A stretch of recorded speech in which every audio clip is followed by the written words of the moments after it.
Now I remember why we have Sundays. Lily Keeber, come out. That was great. I loved it. I loved it. And Tim Watson is the editor.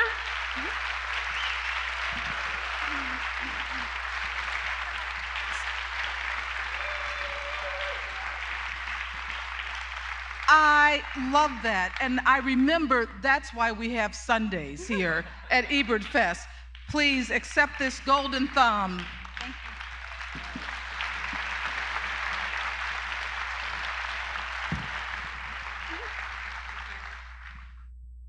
Oh, Shh, it's the surprise. They don't know about it yet. oh, okay. And the other person who is going to come out with you in the Q&A, and when we said his name before, I don't think you realize you have a world-class musician who is playing today, Mr. Henry Butler from New Orleans.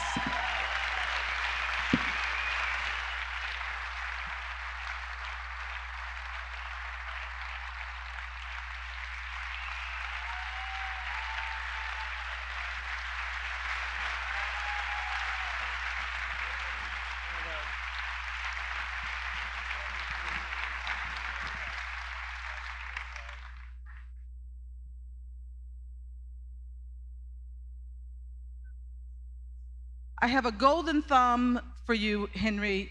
It's Roger's thumb, and you know we have some good times together. Me and you and Roger and others he would be so happy that you're here, and I'm so glad that you graced us with your presence today, and you've just made this like Super Soul Sunday. I love it. Thank you for being here. Thank you.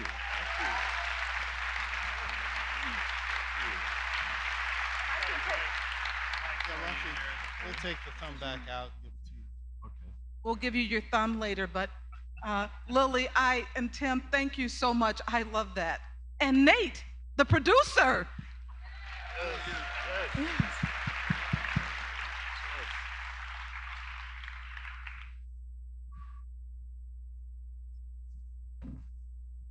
I get to be in the middle because I want to sit next to Henry. I wanted to sit next to Henry, but I always lose these arguments with her. Henry, we'll just start with you. We're going to do a few minutes, and then we'll do some talking up here. We'll do some questions from the audience, and then Henry's going to do something a little special for us. You've seen this film a couple of times, right? Yes. And what do you think? It's a powerful film. It's probably the best film ever done for and about any New Orleans musicians. And it took somebody who wasn't born in New Orleans to come down there and do it. And so definitely, I think Lily deserves some plaudits for that.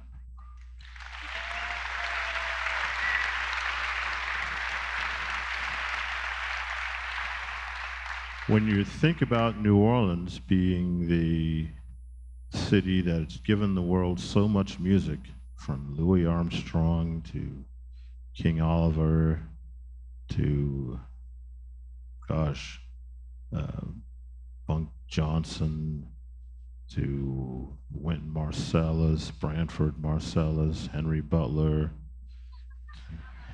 to to Rebirth Brass Band, it's really hard to get New Orleanians to do anything meaningful about New Orleanians. It's very interesting. And listening to the film this time, I realized, we were laughing about certain things, but really it's kind of sad in a way, the kind of life that he wound up having to live. He was a wonderful musician, a genius of a musician, but in those days, and even in the, well, 50s, 60s, 70s, there were still some things that he was fighting. There's still some things that we all were fighting, including the racial issues. And my feeling is that he was doing the drug thing to try to free him from some of that. You know, he was hoping, I think, or somebody was hoping, that he could be a little bit, he could exercise a little more freedom if he was on something, or if he was doing heroin or whatever. I was in some of those audiences, in some of those clubs when there were 3 or 4 people, and listening to him play.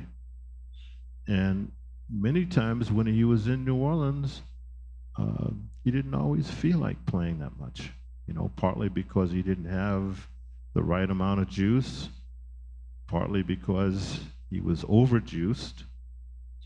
And I mean, who knows what the issues were. He started coming to my gigs when I started playing Tyler's and back in '78, and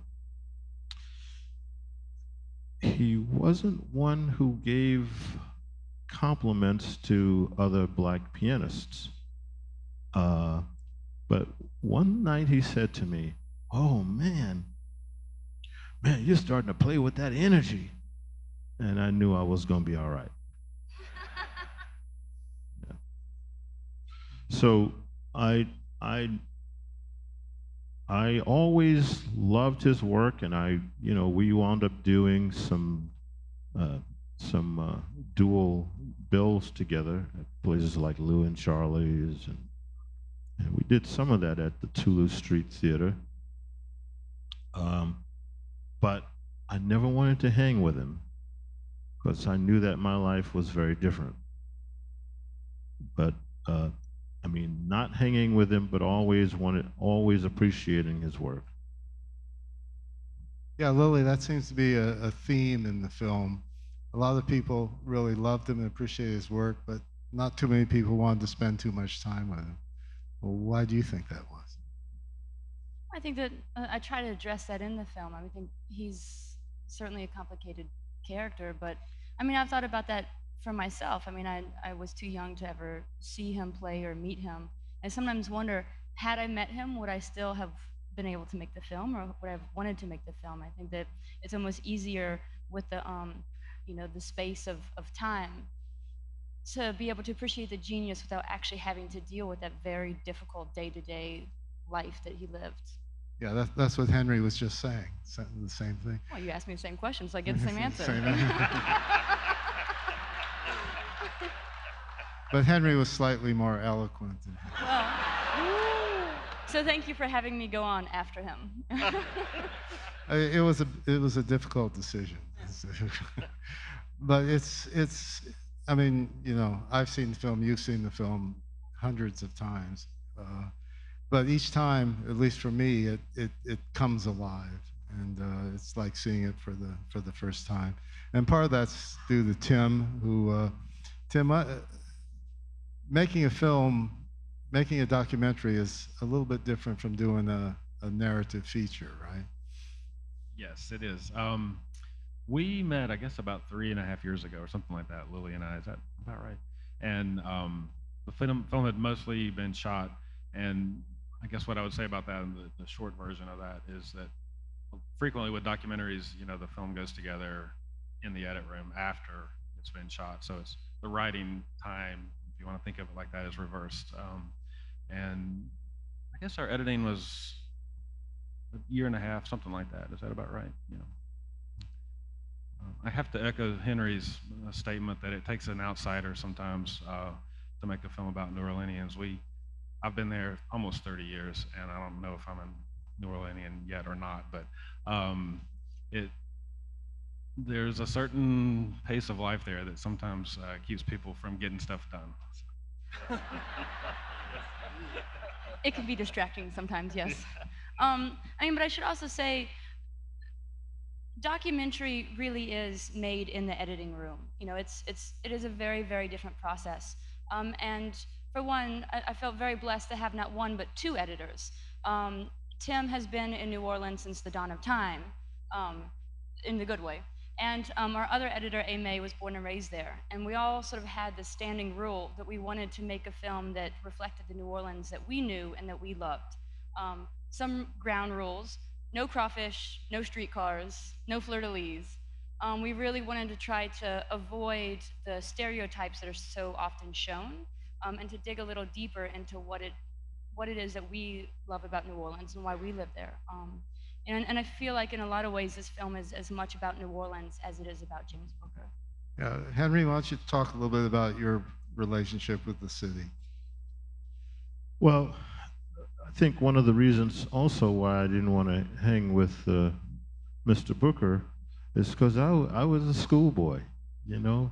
I mean, I was learning a lot of the stuff that he was learning, and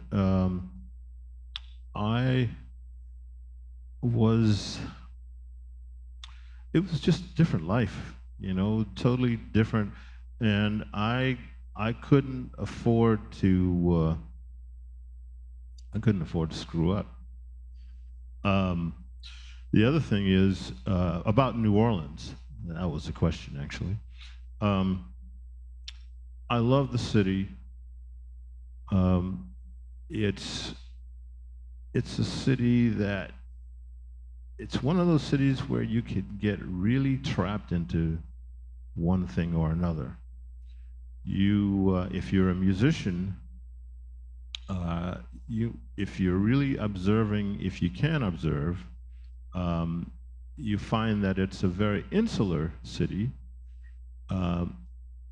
and it's, 1,500, 2,000 miles from New York, and a little bit more than that maybe from Los Angeles. So you can really do anything you want down there. You don't have anybody to worry about. You don't have any critics to worry about. Leonard Feather didn't come down there and legislate what should be played in New Orleans. Nobody from the Village Voice would come down there and tell you what to play, tell you how bad or good you were. You just assumed that you were good because you got some gigs. So that was good, and it was maybe not so good. One of the famous musicians made a statement about the brass bands. He said, people who live in New Orleans sometimes love to express their ignorance. Well, that may be so, and maybe that happens in a lot of cities, but you don't have anybody to say anything about whether your expression is ignorant or not in New Orleans. As a matter of fact, it's okay. As long as you express it, it's okay.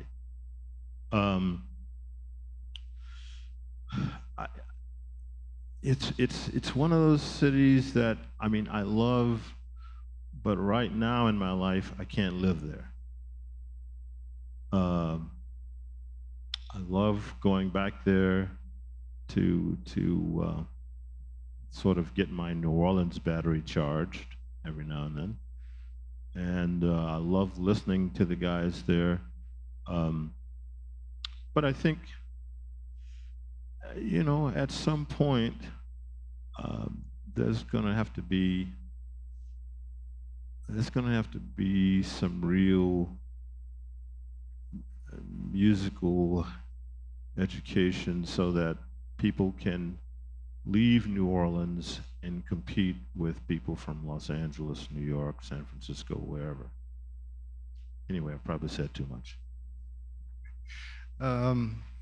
Yeah, Lily, why'd you go to New Orleans in the first place? I moved to New Orleans because I fell in love with New Orleans. And it's, I think, a fairly common narrative there. I mean, it's not uncommon to meet people who came from Mardi Gras once and just never left. Um, I had come down before the storm and just fell in love with the place. And sort of like, oh, one day I'm gonna move to New Orleans. And then once the hurricane hit, it just seemed the future of the city was just really uncertain. And I felt like if I didn't move there then, there might not be any more city there. So I packed everything into my truck and moved down with no money and no plan, and here I am. But I think it's also a kind of city that really allows that. I mean, you can express your ignorance, but you can also express whatever you want. I think that it's very open to meeting you where you are, and it's almost for better or for worse. I think that, I mean, for me, I'd never made a film before, but in making this, no one ever questioned my credentials. If I'd gone to film school, if I knew what I was doing, or whatever, people are just, oh, cool, you want to make a film about Booker? Like, go forth. But at the same time, I think it can let you fall as deep as you can. People won't tell you when you are possibly too drunk in public, because there is no such thing as being too drunk in public in New Orleans. But people seem to be very in the film. The people who loved Booker were very tolerant of Booker's excesses. It was as if it was just part of life. And I think that it is very much part of life there. And again, that's for me the blessing, the curse of New Orleans is you can do whatever you want to. That's a thing in New Orleans. Do what you want to. But at the same time, maybe the friends that he had in points in his life are not the friends that he needed. Maybe he thought that he needed something to pick him up, but maybe that's not really. Maybe he actually needed someone to like sit him down and feed him breakfast instead. Or I don't know. It's a tricky city. It's one that gives birth to so much creativity and genius, and yet is just as good at destroying it. And even if not destroying it, through drugs or abuses, I think also destroying it by not paying a living wage. To this day, there's still the annual migration of musicians from New Orleans going to Europe or touring the rest of North America because they need to pay the bills, and it's even today it's hard to pay the bills as a musician in New Orleans. Well, it is the city of care forgot, and that again means that we don't really care about what you do. We're hoping that you do something great. When you do something great, there's a lot of praise for it, and that's why a personality like Lily could go down to New Orleans and people would say, "Yeah, great, do it." I mean, it's harder to do that in New York, or Philadelphia, or so. The care forgot part of New Orleans, which is a lot of it, really can be a blessing. And just real quick, I wanted to bring that back around to the film a little bit. Working with some of the archival footage, we really wanted to communicate a lot of what we're talking about here through the footage, and worked hard to find sort of the gritty footage of what New Orleans really was during the time that Booker was there. Especially, there's the historical stuff that are before, 50s, 60s, but also 70s and 80s, a time when New Orleans was really down following oil bust and having a really difficult time. So that was an important thing that we tried to communicate in the film, visually. But it was really difficult to find a lot of footage. That was in part due to the storm and people's private libraries of footage disappeared. But I think it's also in the character of the city that things are just not safe. That people live in the present. Maybe you could talk a little bit about that. Yeah, I mean, New Orleans is not an archival city. It's not one that documents itself. I think that we're too busy being in the middle of the parade to step aside and take a picture of it, and then put that picture in a place that you can find later. I think that's really the thing. So it was hard to find archival footage in general, and then there was the added difficulty. It was really, really hard to find archival footage of the African American communities in New Orleans. Like French Quarter, yeah, we got that covered, but sort of the like day-to-day side of the city, and especially footage that represents the diversity of the city that was really tricky. And, again, I mean, even today, it's just a very complex place. It's very complex, in its racial politics and its socioeconomics. I mean, like, any city in America, but I just think that New Orleans is maybe a little, denser with that. So, I mean, it's still something, when I see this film, I still think, like, God, I wish we had, like, one more shot of, the Treme neighborhood, or, like, a couple more shots, like, showing everyday people. But, I mean, we searched far and wide, but Let's have some questions from the audience. Raise your hand and the microphone should come to you. Um,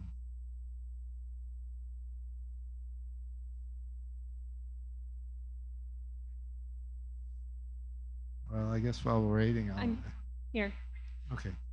Going off of what you just said, I was really impressed by how much archival footage you were able to find, and I was struck with how I don't think there was a single piece of B-roll shot today that you used in the film, and I wondered why you didn't go into some of those neighborhoods now and shoot them now. Is it because New Orleans is so different now than what you wanted to show?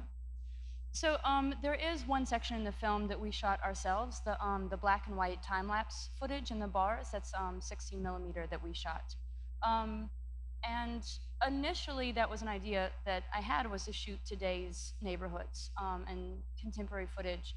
But in these like long discussions that we had in the edit room and in rough cut screenings we had along the way, we found it didn't work.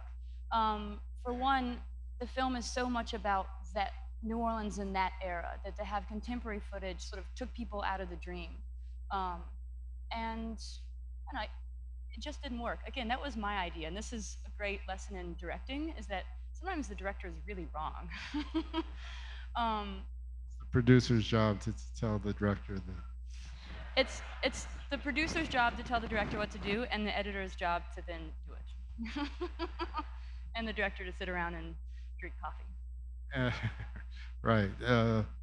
Also, I would just add, that modern footage, we did shoot a lot, and it was in the film, and another reason I think I was actually fighting for it from the beginning, but I think we made the right choice to take it out, because New Orleans is, in many parts, are looking a lot better, but there are, just to say, this sort of aside from the film, plenty of places that are still not looking great at all, and it's charming until you're in the shotgun house with gaps under the door when the wind's blowing through. So, Another question?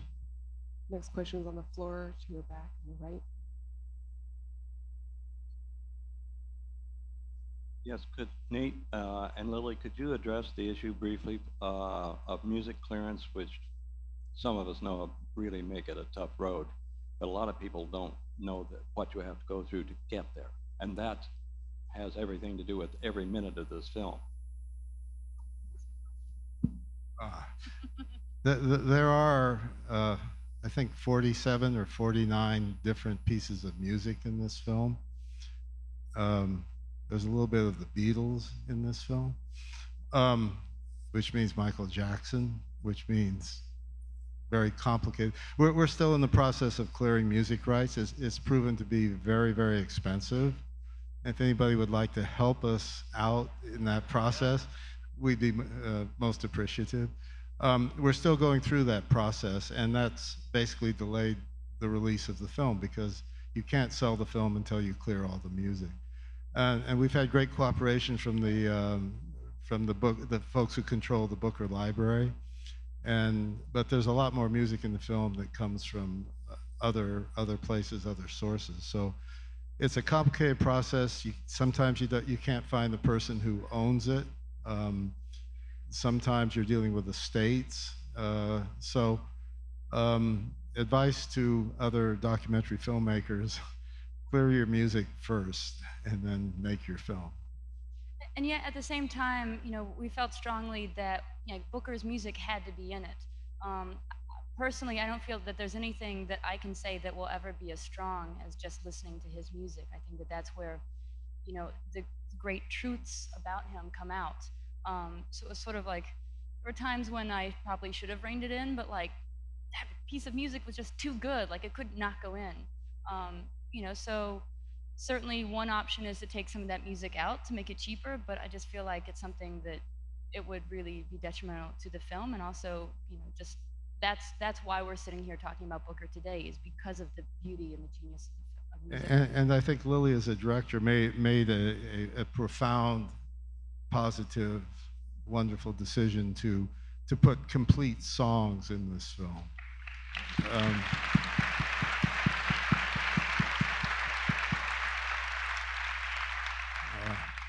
and I mean, that's a rarity. And the reason you see short clips of songs in films is because you basically buy music by the yard, you know?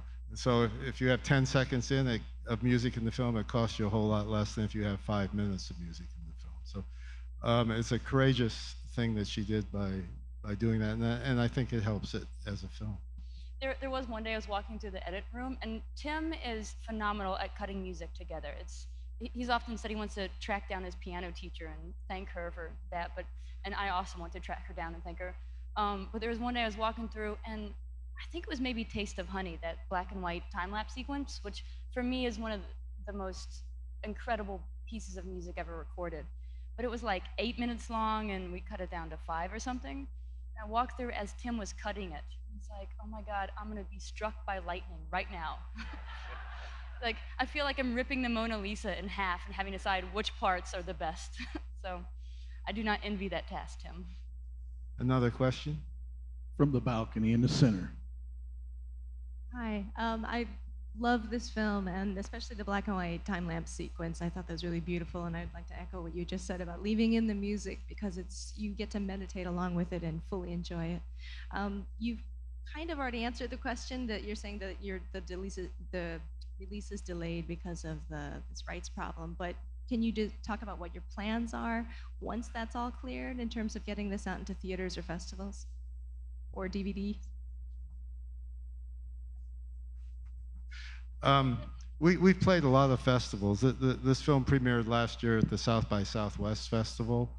It played the New Orleans Festival. It played the Little Rock Festival, where it actually won a prize as the best Southern film of the year, prize given out by the Oxford American magazine. It's played the London Jazz Festival. It's played the Melbourne in Australia, and the Film Society of Lincoln Center. And it just goes on and on. It's played a lot of festivals.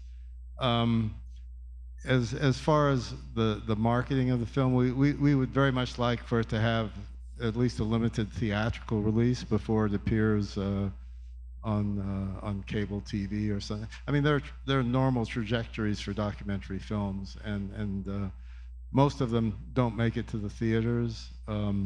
Most of them actually don't make back the money that it costs to make them. But we hope it'll find a home on television, on the streaming services, so that Netflix, Amazon, iTunes, and you should probably look for that. We hope within the next 6 months or so. Next question is in the aisle, slightly to your left. You sort of answered this. Booker's music was absolutely incredible, but I'm still kind of wondering, given all the great musicians in New Orleans, where did you first come up with the idea of a documentary about him, and why did you pick Booker as your subject? I think Booker picked me.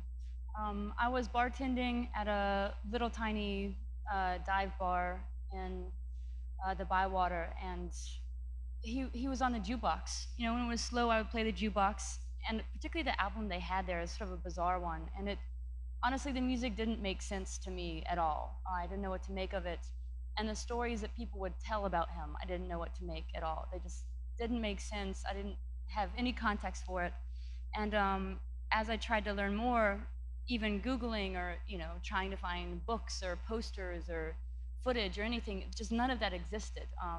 Even online, there just wasn't a lot. So it piqued my interest. And then the more stories I heard about him, just the more fascinating he got. I'm not a musician, so for me, it was sort of the emotion in the music and the bizarre stories that I heard about him that first hooked me. And then once I started to sit down with my musician friends and have them, break down his style, it was just like mind blowing. was very much one of those things of like, why has this not been done yet? And that comes back to the first thing that Henry said, is that where are all the other films about, you know, New Orleans musicians? It's a place again that sort of like gives birth to these people, but sometimes, I don't know, for whatever reason, just not a lot of people have sat down to thoroughly document it. I will point out that there is a fantastic film about Henry, which Tim helped edit. Was the editor? Was the editor, yes. I should have read Tim's bio before I came. I mean, so there certainly is some of that, but What's the name of the film? The film is The Music's Gonna Get You Through. It's not on DVD, but it's still available to, it was a PBS project, and if you call your local station and ask them to run it, they might do that. That was Gabrielle Mullum, who's in, I think she's in San Francisco right now, right? Another non-New Orleanian who had to come in and make a film. So. Let's take one more question, and then we'll turn the floor over to Henry. This question comes from the floor slightly to your right. In the film around 1978, coming back from Europe, you said that he literally couldn't get a gig when he came back to New Orleans. Can you expand on that a little more? Was it back to the economy of the time, or was he a marked, tainted performer in the city at that point because of his personal issues? Thank you. Thank you for the question. I think he could get gigs. It's just a matter of not getting good gigs. And I think, and actually, Henry, I might defer to you on this. I think it might be a combination of, certainly he was not known as a reliable performer. This, you know, he might get a good gig and then not show up, and then he's not invited back. But I think also maybe it's just, what was it like to be a musician in New Orleans in '78? Well, first of all, I mean, yes, that was part of it. I mean, his reliability. But he had been away from New Orleans for a while, and New Orleans, boy, there's a lot of musicians there. So you're out of sight, and sometimes out of sight, out of mind. And then you come back, and James Booker, oh, yeah, he's back in town, huh? Okay. So you know, the way they do it, I mean, there's so many musicians in New Orleans, native and people who are coming down there to try to figure things out and get some gigs on their own. People from Iowa and Illinois, and, you know, those guys coming down to New Orleans to learn how to play some New Orleans style, and they can't play it, but they're getting gigs, right? And Wow. well, Tell us how you really feel. no, I mean, no. Look, it's just it is what it is. It's not anything against. I mean, I don't blame these guys. If I wanted to learn how to play something, I would go to where it's played the most, and that's what they did. And the people would give them gigs because they didn't have to pay them that much, if anything, right? So James Booker comes back from Europe, and he can't get a great gig. He can't get enough gigs to support himself. And I knew one of the guys that was filling his nose with stuff, and he used to brag about it. And I felt really bad for him, but I didn't know what I could do to help. You know, I just wasn't in a great position to help at that time. It was actually one of the reasons why I left the city, because there's really no serious economic strength that could be gained by musicians unless they left. I mean, that's certainly what, Louis did, Wynton, Branford, all the guys who wound up getting some national notoriety. And Henry Butler. Yes. And you also have to remember real quickly that it was 1978. There was no social media. You know, his success in Europe was in Europe, and we didn't have the instant communication to get it back to New Orleans. And even some of those albums that he recorded in Europe, which I consider his best albums, to this day have not been released in America, you know? I mean, you can get them now for, the vinyl goes for 60, 80, 100 bucks because it's still not available. So I mean, that's another aspect. Listen, let's thank Lily and Tim and Henry for being with us. We really appreciate it. And I would like to thank very much the Ebert Festival for having us. This is a huge honor. And again, thank you all for coming out tonight. Thank you very much.